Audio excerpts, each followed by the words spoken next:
Nah setelah kencing, kita ini mau balik ke arah teman-temannya.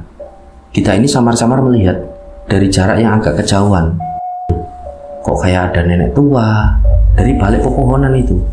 Dia coba amati lagi, dia terangi dengan headlampnya. Di balik kabut ini, yang awalnya samar-samar ini semakin jelas. Loh kok iya ada nenek tua. Nenek ini jalan, rambutnya ini beruban semua, tapi di rembiak itu panjang. Nenek ini bawa kentongan, dan kentongan ini seperti dipukul. Ini pelan-pelan, tuk, tuk, tuk. Dan jalan ini seperti tatapannya ini kosong dan masuk ke arah tengah hutan. Belum sampai mereka ini di pos 4 di Cokrosuryo, masih berada di tengah-tengah perjalanan. Setelah kita dan Pipi ini mendengar ada suara gamelan, kita ini mendengar lagi seperti ada suara orang yang lagi nyinden dari arah tengah hutan.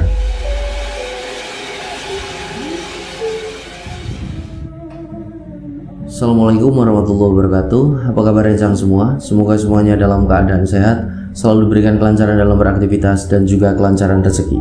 Kembali lagi berjumpa dengan saya Sukma Arga, dan alhamdulillah di video kali ini kembali saya akan bercerita tentang satu kisah mistis pendakian. Nah buat rencang semua yang menonton tayangan kali ini dan belum subscribe, yuk subscribe dulu dan jangan lupa untuk klik notifikasi loncengnya. Tentunya agar channel ini semakin berkembang dan saya semakin bersemangat lagi dalam membagikan cerita-cerita terbaru. Dan semoga amal kebaikan rencang semua dibalas sesuatu yang lebih besar dan berlipat-lipat oleh Allah Subhanahu wa taala. Amin. Baik, tanpa berlama-lama pasang headphone masing-masing dan tetap waspada sekeliling Anda.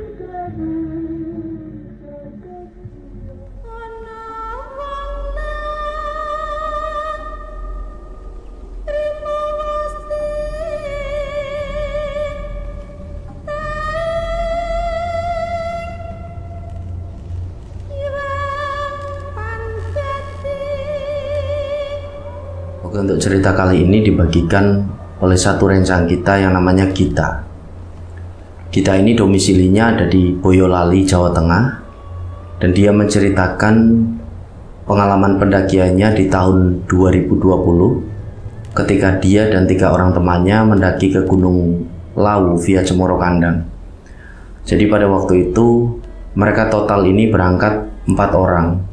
Ada Gita, Pipi, Andi, dan Sofyan, 2 cewek dan 2 cowok. Total berempat ini mereka naik ke sana. Nah di tahun 2020 itu kita ini cerita, dia ini masih pacaran dengan seorang cowok namanya Najib. Jadi hubungan antara kita dan Najib ini berjalan dengan baik-baik saja, dan berjalannya waktu kita ini kan semakin mengenal sosok dari pacarnya itu. Nah informasi dari kita, Najib ini punya satu kelebihan yang tidak dimiliki oleh banyak orang pada umumnya, dimana kelebihan Najib ini adalah pacarnya kita ini bisa melihat sesuatu yang tidak kasat mata. Nah berjalannya hari, semakin kita ini semakin mengenal hubungan mereka baik-baik saja, sampai pada satu momen terjadilah konflik di antara mereka berdua. Dan konflik ini menyebabkan hubungan mereka berdua ini menjadi dingin, benar-benar dingin, dan itu dalam waktu yang cukup lama. Mereka ini diem-dieman. Nah sampai pada akhirnya kita ini kan tidak betah sendiri. Dia ini cerita dengan satu temannya, namanya ini Pipi. Nah waktu itu kita ini main ke rumahnya Pipi. Dia ini ceritakan semua permasalahan yang dia ini alami dengan pacarnya itu Najib. Tapi di sini kita ini tidak menjelaskan waktu itu permasalahannya ini apa. Yang jelas permasalahan di antara mereka berdua ini menjadikan hubungan mereka ini dingin. Nah waktu itu Pipi ini cuma menanggapi, lah terus kamu ini mau bagaimana Git? Kamu ini masih mau melanjutkan hubunganmu dengan Najib apa enggak? Nah kita ini menjawab, yo aku ini masih pengen, aku masih sayang sama Najib. Aku ini sayang banget lah sama dia. Dia juga anaknya eman sama aku. Loh ya udah kalau kayak gitu, ya kamu nggak usah gengsi, kamu hubungi dia dulu. Coba, wong kamu ini sering cerita kok kalau Najib ini memang anaknya agak keras hati. Maka dari itu dia bertahan cukup lama ini tidak menghubungi kamu dulu. Nah waktu itu kita ini juga keras hati. Dia ini nanti aja lah, aku juga belum pas mungkin momennya kalau aku ngubungin si Najib. Nah akhirnya di situ Pipi ini balik curhat.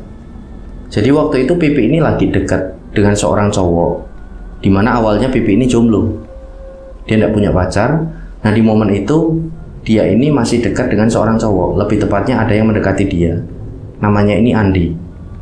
Nah Pipi ini kan balik curhat sama si kita kalau Andi ini mulai deketin dia, dan ternyata Andi ini punya hobi yang sama dengan Pipi, dengan kita, dengan Najib, yaitu naik gunung. Nah informasi dari Pipi waktu itu Andi ini sudah cukup berpengalaman dalam naik gunung, dan dia ini adalah anggota Mapala dari kampus sebelah, kampus lain dari kampusnya si kita dan teman-teman. Nah waktu itu Pipi ini kasih usulan, gimana kalau kita naik gunung aja, ngajak si Andi, ya biar kamu ini refreshing juga kan, bisa sedikit meringankan beban permasalahanmu sama si Najib. Nah kita ini kan awalnya lah, terus nanti gimana, wong Najib ini masih marah sama aku, cara ngajaknya gimana? Ya coba kamu hubungin, kalau toh memang Najib mau ya nanti di sana kan insya Allah kamu bisa baikan juga. Nah akhirnya coba dihubungi dulu kan Najib ini. Akhirnya si kita ini telalah gitu, dia ini ngalahi, mencoba untuk membuang egonya. Ya wes tak hubungi wes si Najib ini, dihubungi, di chat sama si kita itu kan, bahwasanya dia ini mau ngajak pacarnya itu naik gunung. Tapi chat ini masuk dan cuma dibaca aja, tidak dibalas. Nah ini kan tidak dibalas, kamu tahu sendiri Najib gimana, kata kita ini sama si Pipi. Oh ya wes kalau gitu, nah terus gimana, kamu tetap mau nggak naik gunung? Ini aku barusan udah ngubungi si Andi, Andi juga mau dan dia ngajak ke Gunung Lawu, lewatnya Cemoro Kandang. Kita kan juga belum pernah naik ke sana, gimana? Nah akhirnya kita pun nurut, yowes lah berangkat, kita cuma bertiga. Ya enggak, Andi nanti mau ngajak temannya juga, namanya Sofyan. Yowes kalau gitu aku ikut, kata si kita. Ini beneran nggak apa-apa, Najib nanti marah? Enggak lah, wong dia juga tak chat nggak bales kok.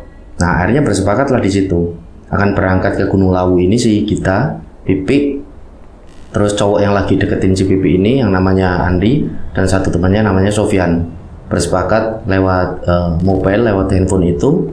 Dan singkat cerita, hari pendakian ini tiba, mereka berempat ini sudah berkumpul di rumahnya dari si Pipi. Sebelum berangkat, mereka ini ngecek lagi perlengkapan pendakian mereka, logistik yang akan mereka bawa, dan setelah semuanya ini lengkap, aman, berangkatlah mereka menuju ke basecamp Cemoro Kandang menggunakan transportasi mobil. Jadi waktu itu mobilnya si Andi. Berangkatlah mereka berempat ini. Nah di tengah perjalanan kita ini masih kepikiran, ini gimana yo, kok aku sepertinya jahat bener naik gunung, biasanya sama si Najib sama pacarku, ini aku ninggalin Najib malah sama teman-temanku tok.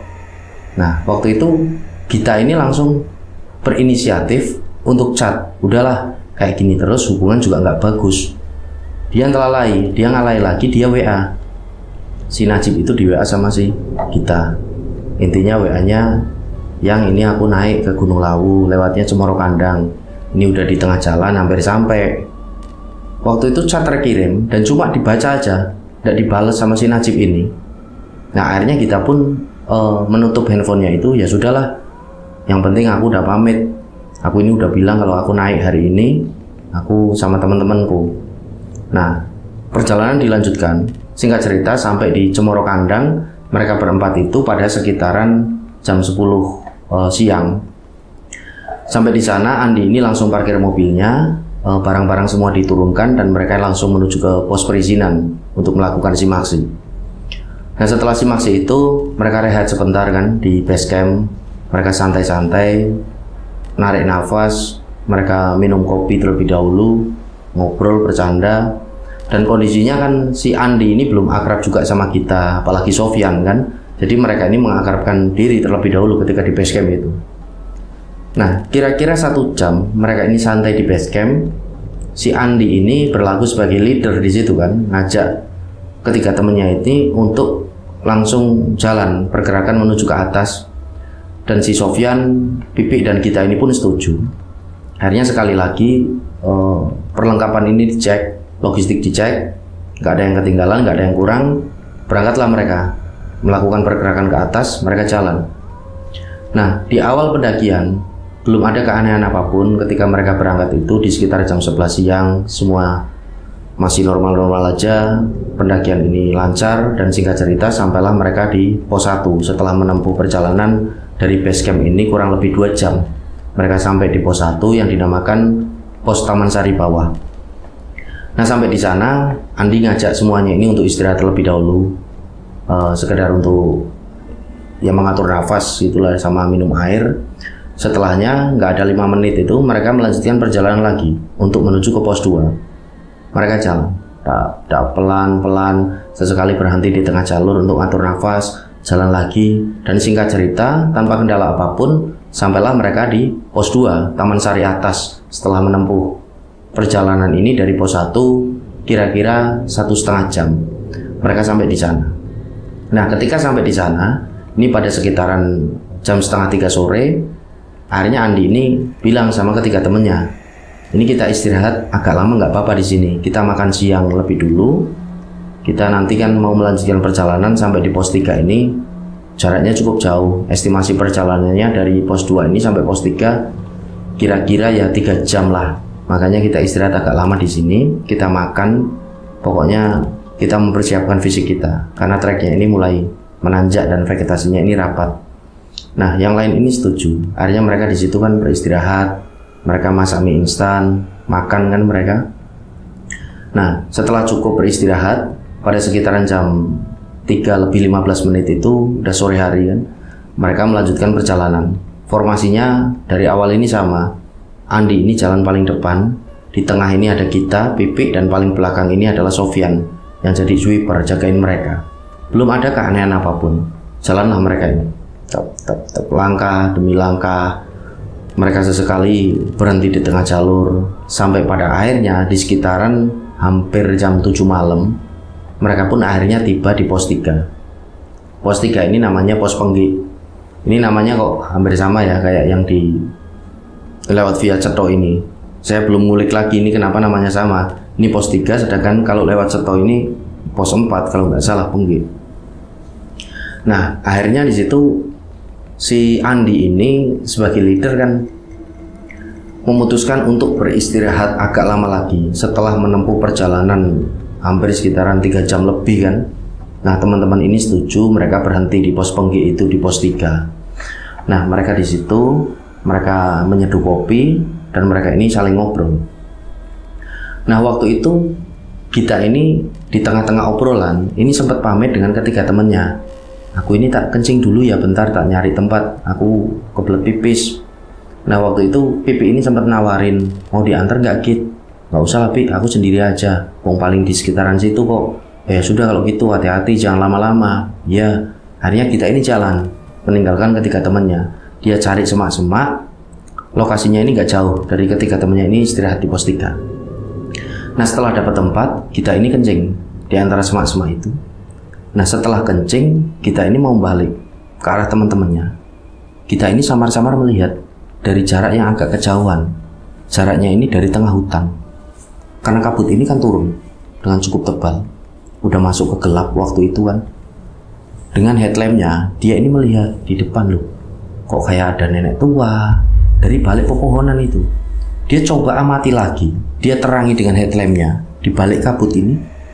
Yang awalnya samar-samar ini semakin jelas. Loh kok iya ada nenek tua. Jadi informasi dari kita, nenek tua ini jalannya bongkok di balik dari pepohonan besar dari tengah hutan. Nenek tua ini bukan nenek kayu bakar atau apa. Nenek ini jalan.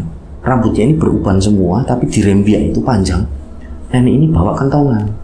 Dan kentongan ini seperti dipukul. Ini pelan-pelan. Tuk, tuk, tuk. Dan jalan ini seperti tatapannya ini kosong dan masuk ke arah tengah hutan. Nah, kita ini awalnya agak merinding, tapi dia ini penasaran. Akhirnya dia coba terangi lagi area sekitar dari nenek tua itu. Tiba-tiba udah nggak ada, udah nggak kelihatan. Nah, disitulah kita ini mulai merindingnya ini muncul kembali. Dia pun langsung memutuskan untuk balik ke teman-temannya. Dia ini jalan agak cepat. Nah, sampai di arah teman-temannya ini, di lokasi temannya ini berhenti, kita ini langsung bilang sama Andi, sama Sofyan, sama si Pipi juga di situ. Ditanya sama Pipi, "Loh, kamu ini kok wajahnya panik gitu, kenapa? Kayak ngos-ngosan gitu." Akhirnya kita ini cerita tentang apa yang barusan dia ini lihat. Nah, di situ Andi ini bilang, udah, nggak usah dibahas lagi. Ayo, udah cukup kan istirahat di sini, kita jalan lagi aja. Formasinya masih sama aja. Nah, waktu itu Sofyan ini nampak sibuk. Entah dia ini sedang sibuk apa. Ditanyakan di situ sama Andi, "Sof, ayo jalan." Sofyan ini seperti agak gugup ketika ditanya. "Oh iya, ayo jalan-jalan," seperti memasukkan sesuatu ke dalam tasnya. "Kamu ini ngurusin apa toh?" ditanya sama Andi. Enggak apa-apa, udah ayo jalan-jalan." Akhirnya jalan lagi mereka. Dari pos 3 itu penggik kan, untuk menuju ke pos 4 yang dinamakan pos Cokro Suryo. Nah, mereka ini jalan dengan formasi yang masih sama. Jadi kondisinya sudah masuk ke gelap. Vegetasi hutan ini udah mulai rapat kan. Mereka ini jalan pelan-pelan. Kabut ini juga udah turun dengan cukup tebal di malam itu. Mereka jalan ini diam-diaman. Jadi benar-benar kondisinya ini senyap, hening sekali. Yang terdengar cuma suara langkah kaki mereka sama suara hewan-hewan malam. Nah, waktu itu samar-samar kita ini mulai mendengar lagi ada sesuatu yang nggak asing di telinganya. Nah, kita ini sembari jalan pelan, dia ini berusaha menajamkan pendengarannya itu. Ini yang tak dengar apa? Oh iya, pantasan nggak asing. Kita ini dengar ada suara gamelan. Gamelan ini seperti sedang ada sebuah pertunjukan gitu loh. Sedang nabuhi sesuatu pertunjukan. Nah, waktu itu kita ini sempat bisik-bisik sama Pipi yang jalan di belakangnya. "Pik, kamu dengar nggak? Dengar apa?" "Aku kok dengar kayak ada suara gamelan." Nah, waktu itu Pipi ini akhirnya kan menajamkan pendengarannya. Dan bener aja Pipi ini juga dengar. "Oh iya Kit, kok ternyata ada suara gamelan." Jadi kondisinya Pipi juga dengar. Nah, seperti yang kita tahu rencang semua, ketika naik gunung dalam kondisi dingin dan itu berada di dataran tinggi, telinga kita ini kan biasanya jadi agak budek, agak apa ya, blepek gitulah bahasa aku sini, blepek ya. Jadi harus seperti di gitu dulu, nanti baru plung telinganya. Maka dari itu awalnya Pipi ini nggak dengar. "Oh, barusan aku telingaku kayak budek. Terus ini setelah tak blepekan ini tak keluarin kok iya denger Kit. Ya ada suara kayak gamelan ya. Udah nggak apa-apa Kit. Wong katanya sih kalau kita dengar suara gamelan di Gunung Lawu itu tandanya kita ini disambut baik oleh penghuni yang ada di sini. Udah nggak usah diurusin. Kamu nggak usah bilang sama Andi sama teman-teman, udah jalan aja. Yang penting ada cowok-cowok yang jagain kita." Nah, kita ini walaupun merinding, dia ini nurut apa yang dikatakan oleh Pipi. Jalan lagi mereka. Belum sampai mereka ini di pos 4 di Cokro Suryo, masih berada di tengah-tengah perjalanan. Setelah kita dan Pipi ini mendengar ada suara gamelan, kita ini mendengar lagi seperti ada suara orang yang lagi nyinden dari arah tengah hutan. Dan setelahnya kita ini langsung bilang sama Pipi yang ada di belakangnya. Kita ini bilang, "Pi, kamu dengar gak Pi? Aku kok dengar ada suara wanita lagi nyinden dari arah tengah hutan." Nah, Pipi ini mengangguk. Pipi ini bilang sama kita, "Udah Kit, jalan terus aja, gak usah digubris. Nanti kalau udah sampai pos 4 baru bilang sama Andi sama Sofyan." Iya. Akhirnya mereka jalan. Jadi informasi dari kita waktu itu benar-benar sangat jelas didengar di telinganya. Kalau ada suara wanita ini yang lagi nyinden dari arah tengah hutan. Mereka ini terus jalan di tengah gelapnya hutan itu. Kita ini belum berani bilang sama Andi waktu itu, karena Andi ini leader di depan, biar dia ini jadi konsen gitu loh di depan, gak diganggu. Jalan terus mereka, langkah demi langkah. Belum lagi sampai di pos 4, ada keanehan lagi yang ditangkap oleh si kita waktu itu. Kita ini mulai lagi mencium di situ. Ada aroma ini yang dia ini nggak asing. Ini kan aroma kemenyan. Dia ini endus lagi aroma itu. Iya bener, ini aroma kemenyan. Sekali lagi kita ini bilang sama Pipi, "Pi, ada aroma kemenyan." "Iya, aku juga bau." Udah, jalan lagi aja. Ini kok banyak banget gangguan ya. Udah, jangan dipikirin Kit. Ayo jalan lagi aja. Akhirnya mereka lanjut jalan. Walaupun gangguan-gangguan itu banyak sekali mereka hadapi di pendakian mereka kali itu. Nah, sampai pada akhirnya setelah menempuh perjalanan yang cukup panjang dari pos 3 ini sampai di pos 4 Cokro Suryo, singkat cerita mereka berempat pun sampai di sana. Nah, ketika sampai di sana pada sekitaran jam 10 malam, waktu itu Andi ini langsung memberi instruksi sama teman-temannya untuk mendirikan tenda. Udah, kita langsung mendirikan tenda aja. Kondisinya udah malam banget. akhirnya mereka pun mendirikan tenda di situ. Mereka mendirikan 2 tenda.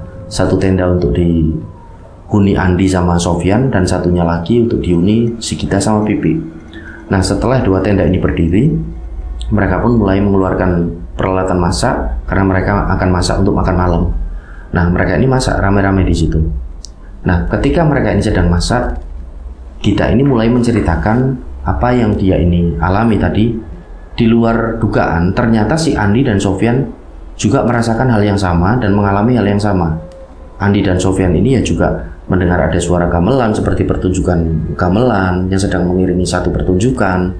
Mereka berdua juga mencium bau kemenyan. Mereka juga mendengar ada suara wanita ini yang lagi nyinden dari arah tengah hutan.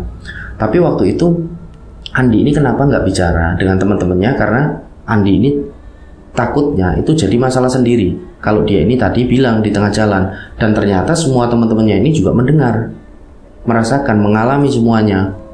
Sampai pada akhirnya di situ Andi sebagai leader ini bilang sama ketiga temannya itu, udah, pokoknya kita selalu berdoa, jangan dipikirin lah yang kayak gitu. Wong namanya juga di gunung, kita nggak pernah tahu kondisi dari gunung ini seperti apa. Kan kondisinya memang lembab dan kotor. Ya banyaklah jin-jin yang jahil mungkin sama kita. Nah, waktu itu Sofyan ini seperti menyalahkan si Gita sama si Pipi. Karena ternyata kondisi dari Gita dan Pipi ini lagi datang bulan, lagi head, lagi mens. Jadi Sofyan ini seperti menyalahkan mereka berdua. Ini aku kan udah bilang dari bawah ini, aku tanya kan kalian head gak, ternyata kalian semuanya ini head. Jadi si Sofyan ini salah seorang ini yang masih percaya mengenai mitos pendakian kalau head ini bisa menyebabkan satu malapetaka. Informasi dari kita ini. Jadi Sofyan ini termasuk salah seorang yang masih percaya mitos tersebut. Nah, sedikit untuk informasi rencang semua. Alhamdulillah saya dari dulu naik gunung, ada teman cewek yang lagi head, atau kami ini biasanya naik dalam jumlah yang ganjil, alhamdulillah nggak ada masalah apapun. Jadi ya menurut saya itu semua cuma mitos gitu ya. Ketika hal-hal tersebut dipercaya, itu menjadi satu sugesti yang buruk. Oke, jadi lanjut ke ceritanya.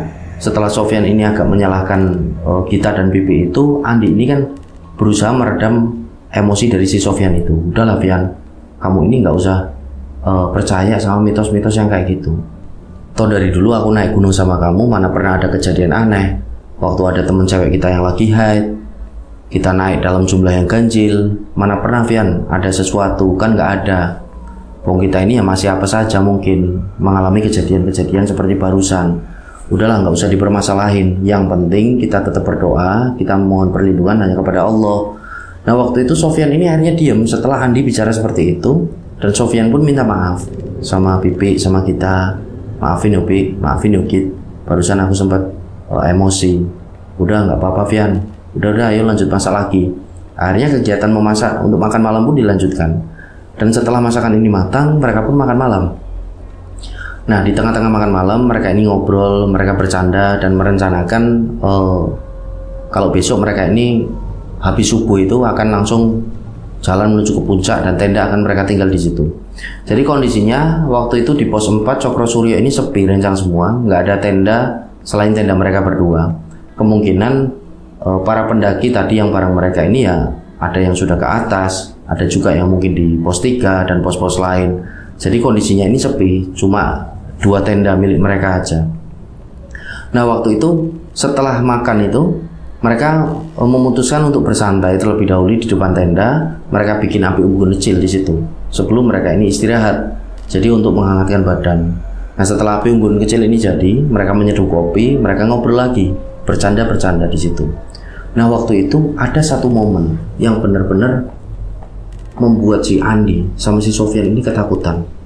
Jadi secara tiba-tiba ketika mereka ini sedang bersantai, sedang ngopi, Gita dan Pipi ini duduk bersila seperti orang ini yang lagi bersemedi, dan mereka ini seperti kompak.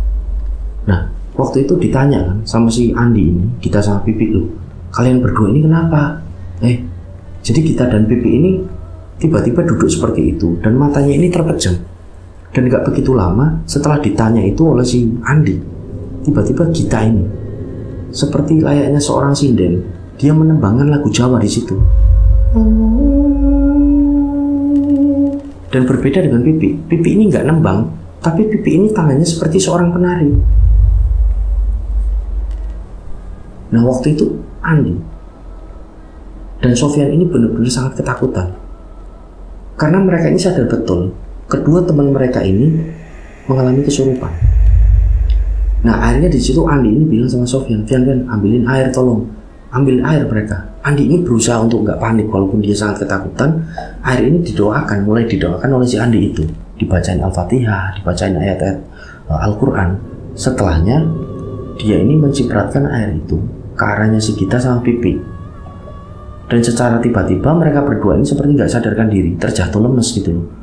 Nah akhirnya di situ Andi ini langsung ajak Sofyan, udah Fian masukin langsung ke dalam tenda. Ini ada sesuatu yang nggak beres. Kenapa yuk? Kok kita ini naik gunung seperti diganggu seperti ini? Sofyan cuma menggeleng aja, aku juga nggak tahu nih. Udah masukin aja ke dalam tenda. Ke dalam tenda dimasukin si Gita sama si Pipi ke dalam tenda. Andi sama Sofyan ini duduk di depan tenda jaga-jaga. Nah si Sofyan ini bilang lagi sekali lagi sama si Andi di situ. Di, aku kan bilang di, ini barangkali memang mereka haid. Jadi mereka ini kotor, akhirnya gampang sekali dirasuki. Loh kamu kok percaya mitos seperti itu? Ini bukan masalah mitos saja. Karena hormon mereka kan setauku lagi nggak stabil. Emosi mereka ini yang nggak stabil. Kalau orang yang lagi haid ini setauku kan hormonnya nggak stabil. Jadi mereka ini ya mungkin banyak bengongnya dan lain-lain. Jadi gampang sekali dimasukin. Bukan masalah haid kenapa-kenapa, kata si Sofyan ini sama Andi.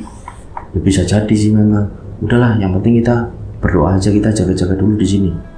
Nah, akhirnya mereka berdua ini kan bakar rokok di situ untuk jagain si Gita sama Pipi di dalam tenda. Barangkali mereka ini kumat lagi, kerasukan lagi gitu kan. Dan gak begitu lama, bener aja terdengar lagi suara seperti Gita ini sedang nembang lagu Jawa dari dalam tenda. Nah, akhirnya Andi sama Sofyan ini masuk lagi ke dalam tenda, dicek kan. Bener aja. Dan kondisinya waktu itu udah nggak seperti orang yang bersemedi, tapi duduknya ini bersila layaknya seorang sinden. Dan nggak cuma kita, si Pipi juga sama, duduknya seperti itu bersila layaknya seorang sinden. Nah waktu itu kita ini nembang lagu Jawa dan Pipi ini seperti menari seperti tadi. Jadi itu jelas-jelas kesurupan. Andi ini yakin betul karena si Pipi ini yang nggak bisa nari, tapi kok jarinya begitu lentik waktu itu. Terus kita ini nggak bisa nyanyi langgam Jawa ataupun apa, ini kok tiba-tiba bisa dengan suaranya ini bukan suaranya kita. Nah waktu itu akhirnya kebingungan si Andi sama Sofyan ini kan. Akhirnya cara tadi pun mulai dilakukan lagi dengan mendoakan air dicipratin, tapi pada waktu itu seperti nggak berpengaruh sama si Gita sama Pipi. Jadi mereka ini masih tetap seperti itu. Akhirnya di tengah kebingungan itu Andi ini bilang sama si Sofyan, Fian, ini kondisinya di pos 4 kan nggak ada pendaki. Ini gimana Fian? Salah satu dari kita naik sedikit apa turun, barangkali ada tenda yang lagi berdiri di sekitaran jalur ini. Nah waktu itu Sofyan ini setuju dengan usulan dari Andi karena mereka ini mau minta tolong gitu kan dengan pendaki lain karena mereka bingung.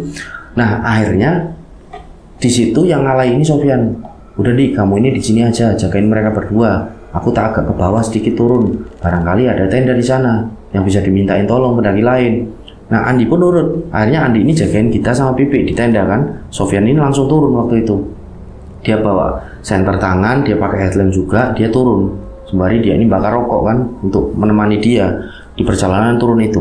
Dan nggak begitu lama, nggak jauh, si Sofyan ini melihat ada satu tenda ini dengan penerangan lampu seperti lampu badai itu kuning hangat. Sofyan ini melihat, loh ini ada satu tenda. Jadi lokasinya ini agak landai, tapi cuma cukup satu tenda. Oh ini kemungkinan para pendaki. Turun akhirnya Sofyan kan, cepat-cepat langsung menghampiri tenda itu dan bener aja di situ ada dua cowok lagi bersantai di depan tenda. Nah Sofyan ini langsung di situ bilang, Mas, saya boleh minta tolong nggak ya Mas? Oh iya Mas, ada apa Mas? Itu teman saya kok kesurupan Mas. Saya ini sama temanku bingung.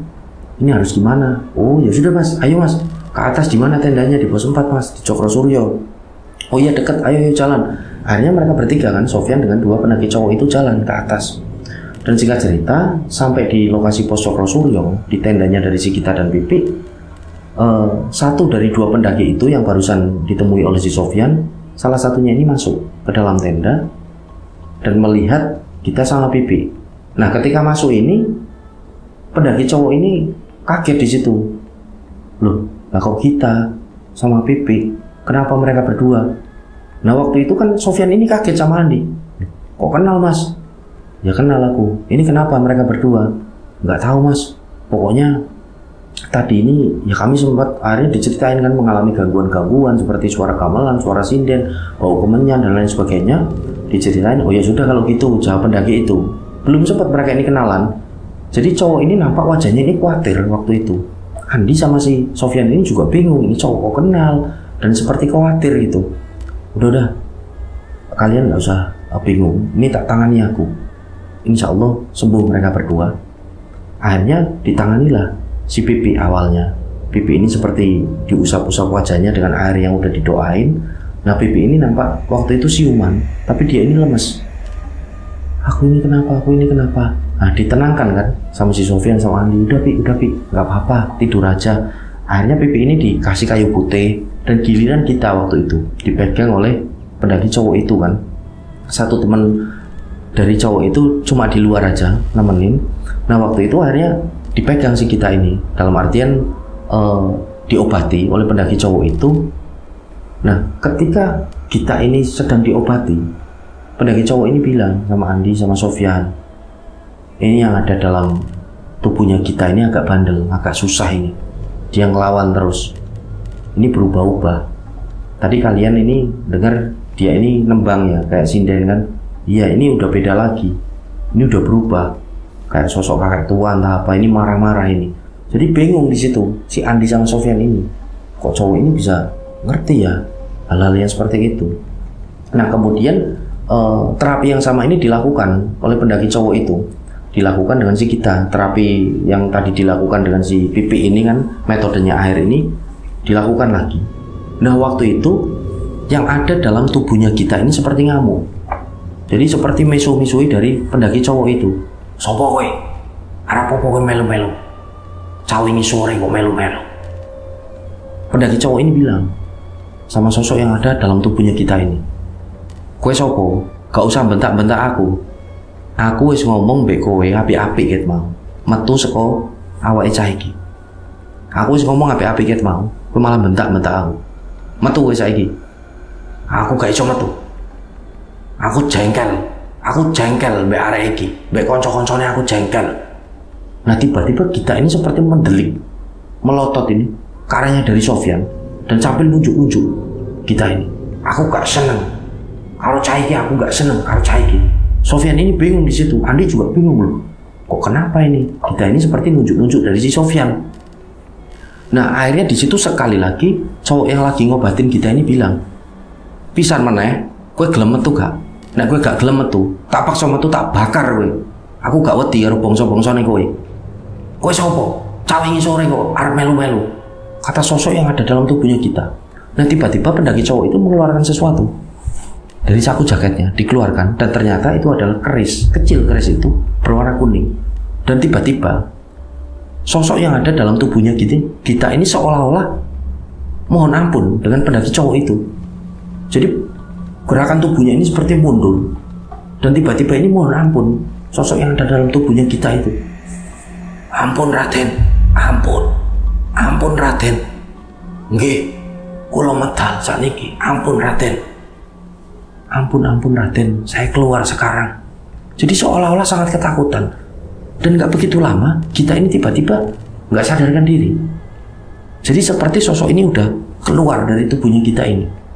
Nah waktu itu langsung kita ini dikasih kayu putih oleh pendaki cowok itu kan. Terus pendaki cowok itu bilang sama kita, Git, bangun Git, kamu ini kenapa? Ya Allah kok kamu bisa kayak gini Git. Jadi seolah-olah pendaki cowok ini sayang banget sama kita. Sampai pada akhirnya pendaki cowok ini bilang sama si Sofyan sama Andi, Mas, aku titip ya mereka berdua di sini. Aku tak balik lagi ke tenda sama temanku. Pokoknya kalau ada apa-apa nanti kalian berdua ke bawah aja. Toh deket itu nggak ada 5 menit. Oh iya Mas, terima kasih ya Mas. Belum sempat mereka ini kenalan, sekali lagi pendaki cowok itu bilang, bener ya Mas, aku titip loh. Besok pagi-pagi gampang aku tak kesini. Aku juga capek banget. Ini kan nggak mungkin aku tidur di sini. tenda kalian yang satunya juga kecil kan kapasitasnya cuma 3 orang. Iya mas. Ya sudah kalau gitu mas. Mas, saya terima kasih ya, kata si Andi, kata si Sofyan ini. Iya mas, sama-sama. Ya sudah mas, kalau ada apa-apa pokoknya langsung aja, jangan sungkan ke bawah. Iya mas, terima kasih. Akhirnya pendaki cowok itu dengan temannya ini balik, turun ke tendanya. Nah setelahnya Andi dan Sofyan ini kan kondisinya nggak bisa tidur karena mereka ini khawatir dengan si Gita sama Pipi, barangkali mereka ini nanti kumat lagi gitu kan. Akhirnya mereka berdua, si Andi dan Sofyan ini memutuskan untuk nggak tidur aja. Karena dilihat jam, ini juga udah sekitaran jam 2 dini hari. Nanggung kalau mereka tidur, bagian mereka ini khawatir. Akhirnya di depan tenda mereka ini begadang, beralaskan matras, mereka pakai sleeping bag aja untuk menghangatkan badan. Mereka duduk di sisi dari api unggun. Mereka nyeduh kopi lagi, mereka ngerokok, mereka ngobrol. Nah, berjalannya waktu, singkat cerita, subuh hari ini pun tiba. Ketika subuh hari tiba, Gita dan Pipi ini bangun. Nah ketika bangun mereka berdua ini seperti nggak menyadari kalau semalam ini mereka mengalami kerasukan gitu loh, kesurupan. Jadi mereka ini bangun justru tanya sama si Andi sama si Sofyan itu, loh kalian ini kok udah bangun? Kami ini nggak tidur. Udah nanti tak ceritain, jawab si Andi. Yuk kita masak aja buat sarapan. Akhirnya mereka masak di situ kan, mereka masak untuk sarapan. Nah di tengah-tengah sarapan itu Andi ini akhirnya tanya sama kita sama Pipi, kalian bener gak ngerasain semalam ini kalian kenapa? Enggak lah, emang kenapa kami? Diceritakanlah semua di situ kan. Nah kita sama Pipi ini kaget. Lu masa tak? Aduh, aku minta maaf ya kalau aku ngerepotin kalian, kata si Gita. Pipi juga minta maaf. Ya maafin ya Vian, maafin ya Andi, kalau kami ini jadi ngerepotin kalian. Kami nggak tahu, bener-bener nggak tahu, kami ini nggak ngerasain kalau kami ini mengalami kerasukan. Nah waktu itu Andi menjawab, ya wis lah nggak apa-apa. Lagian yang nolongin kalian berdua ini bukan kami ini kebingungan. Akhirnya si Sofyan ini nyari pertolongan agak ke bawah dikit dan ketemu dengan 2 pendaki cowok. Salah satunya ini nolongin kalian berdua. Dan anehnya ini Pipi, kok seperti kenal kalian berdua. Nah kita sama Pipi juga heran, lu masa tak? Iya wong, nanti katanya mereka ini mau naik, katanya mau muncak, nanti mau mampir ke sini, coba barangkali kalian ini kenal. Nah, akhirnya sarapan ini dilanjutkan. Dan singkat cerita, di sekitaran jam 5:30 pagi, ketika mereka ini masih bersantai gitu di depan tenda, mereka berempat kan, si Andi, Sofyan, Gita, Pipi ini lagi bersantai, mereka lagi ngopi. Ada 2 pendaki cowok ini yang naik. Nah, waktu itu Gita ini langsung noleh, dan Gita ini waktu itu langsung lari ke arah 2 pendaki cowok itu, dan Gita ini meluk salah satunya. Dan ternyata Pipi ini bilang sama si Andi sama Sofyan, itu yang nolongin aku sama Gita semalam. Iya. Nah, yo nolongin lah, aneh gimana wong itu pacarnya dari kita kok, itu si Najib namanya. Loh, lah kondisinya Andi ini kan nggak tahu sama Sofyan kalau itu namanya Najib, itu pacarnya kita, karena mereka ini kan baru kenal. Ternyata yang nolongin mereka ini adalah Najib. Najib ini naik dengan temannya, namanya Anggoro waktu itu. Nah waktu itu kita ini langsung meluk di situ, kita ini nangis. Nah akhirnya Najib ini bilang, wong kamu itu kok naik gunung nggak ngajak aku. Loh, aku ini udah ngajak kamu loh, yang kamu ini nggak bales. Akan kita lagi berantem. Nah akhirnya dilerai di situ sama Pipi. Udah, kalian ini udah ketemu kok, masih berantem terus. Udah abaikan kayak anak kecil. Nah akhirnya di situ mereka ngumpul jadi satu kan. Dan ternyata kenapa Najib ini bisa naik rencang semua? Jadi waktu si Gita ini chat ke handphonenya dari si Najib ini ketika baru jalan itu di mobil, di tengah perjalanan udah hampir sampai itu kan, si Gita ini kan sempat chat kalau dia ini naik ke Lawu lewat Cemoro Kandang. Nah waktu itu pengakuan dari si Najib ini awalnya nggak ngubris, dia ini nggak balas, dia ini tidur aja waktu itu. Udahlah terserah mau naik mau apa, toh sama teman-temannya nggak ada masalah. Najib ini tidur. Nah ketika Najib ini tidur, dia ini mengalami satu mimpi, tidur di rumahnya itu, mengalami satu mimpi. Dalam mimpinya Najib ini ditemui tepatnya dengan hodam pendampingnya. Jadi Najib ini punya hodam pendamping yang dia ini biasa ya panggil dengan sebutan Yangti gitulah. Nah waktu itu hodam ini bicara sama si Najib, intinya, le ayo disusulan konco-koncomu neng Lawu, konco-koncomu arep ono sing ganggu, mergo salah ijine ono sing beling, ono sing nakal. Nah waktu itu si Najib ini akhirnya bangun. Dia pun memutuskan untuk saat itu juga menghubungi Anggoro, temennya yang biasa juga naik gunung. Diajaklah sama si Najib ini untuk ke Cemoro Kandang kan, ke Lawu itu. Berangkat mereka ini naik sepeda motor. Nah, jadi Najib ini juga lihat di daftar simaksi ada namanya dari pacarnya si Gita. Maka dari itu Najib ini nyusulin jalan agak cepat dengan Anggoro dan memang sengaja di belakang mereka. Nah, waktu itu Najib ini juga kaget. Ternyata Gita ini mengalami, ternyata benar, dia ini mengalami gangguan-gangguan seperti ada yang dalam mimpinya itu. Nah, waktu itu sih Najib ini jelasin sama Gita, sama Sofyan, sama Andi, sama Pipi, kalau yang dilihat oleh Gita, sosok nenek tua ini pakai kebaya itu adalah Yangti. Itu adalah khodam pendampingku yang kemungkinan ya kesini terlebih dahulu gitu untuk jagain kamu gitu. Yang bawa kantongan itu yang kamu lihat kemungkinan itu Yangti, kata si Najib ini. Nah, akhirnya di situ Najib ini bilang sama Sofyan, "Mas, sini Mas, aku tak bilang sama jenengan." Sofyan ini ya Mas, kenapa? Sampean ini bawa apa? Jenengan ini bawa apa ke gunung? Sofyan ini diem. Lah Andi, Gita, Pipi ini kaget. Lu maksudnya apa yang tanya si Gita ini kan sama si Najib? Udah diem dulu. Jenengan bawa apa? Jujur aja. Nah, akhirnya Sofyan ini ngaku kalau ternyata Sofyan ini bawa sesuatu. Dia ini bawa seperti cincin. Batunya ini berwarna merah seperti merah delima. Nah, cincin ini ya bisa dikatakan ada isinya. Karena itu pemberian dari omnya ini udah lama. Dan kenapa dia ini bawa ketika melakukan pendakian itu? Dia ini mau ngetes beneran ada nggak cincin itu isinya. Nah, maka dari itu setelahnya Andi ini bilang sama Sofyan, "Oh, berarti waktu berhenti itu ya di pos berapa itu aku agak lupa itu. Kamu seperti nyembunyiin sesuatu, kamu lagi ngecek itu cincinmu itu." Nah, Sofyan ini mengakui, "Oh lah, dasar gendeng. Kamu ini gimana, Fian? Kamu ini kan udah bolak-balik naik gunung sama aku, sama teman-teman yang lain juga. Kok kamu tega-teganya kayak gitu? Kalau ada apa-apa sama aku, sama teman-teman gimana?" Nah, Sofyan ini akhirnya diem. Nah, ditenangkan oleh Najib, "Udah Mas, gak apa-apa Mas." Akhirnya dibilangin sama Najib, "Mas Sofyan, nanti kalau ke gunung lagi gak usah bawa yang kayak gini Mas. Jimat-jimat kayak gini ini bukan malah melindungi, bukan malah gak usah dites atau apa. Ini justru menarik perhatian jin-jin yang jahat ataupun jahil ini untuk mencelakakan kalian, untuk ngerjain kalian, jahilin kalian." Nah, Sofyan ini mengangguk di situ dan minta maaf sama teman-temannya itu. "Maafin ya semua, kalau aku ini udah salah sama kalian. Aku janjilah kalau naik gunung lagi nanti sama kalian gak bakal kayak gini." Nah, akhirnya di situ teman-teman pun memaafkan dan Najib ini bilang sama kita, sama teman-teman, "Udah, pendakian gak usah dilanjutin ke atas, sudah gak bagus. Kalian nurut aja, ayo pulang aja," kata Najib. Akhirnya teman-teman semua ini setuju. Karena menurut mereka juga pendakian kalau dilanjutkan ke atas sudah nggak bagus. Nah, akhirnya mereka kemas-kemas di pagi itu kan. Setelah kemas-kemas, mereka agak bersantai sebentar di situ, sekitaran 1 jam, foto-foto kan di pos 4 Sokoro Suryo. Setelahnya mereka bareng-bareng ini turun. Mereka jalan turun dan alhamdulillah sampai di base camp ini tidak ada kendala apapun.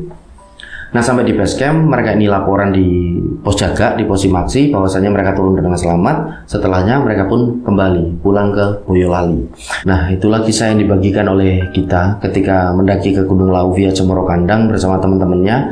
Semoga kisah kita dan teman-teman ini bisa diambil hikmah dan pelajaran oleh kita semua. Mohon maaf kalau ada salah-salah kata. Wassalamualaikum warahmatullahi wabarakatuh. Salam lestari, salam rimba.